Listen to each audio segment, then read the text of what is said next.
राजा गोसावी हा धमाल अशा मराठमोळ्या विनोदी नटाचा आज स्मृतिदिन। राजा गोसावी हे काही वर्ष आमच्या पंढरपूरमध्येही राहायला होते।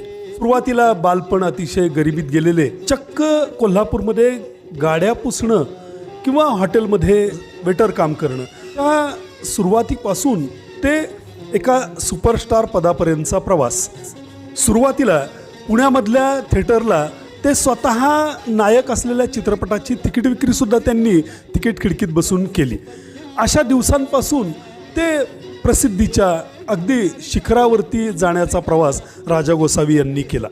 वर्षाला 6 ते 7 सुपरहिट चित्रपट देण्याचा विक्रमही त्यांच्या नावावरती आहे।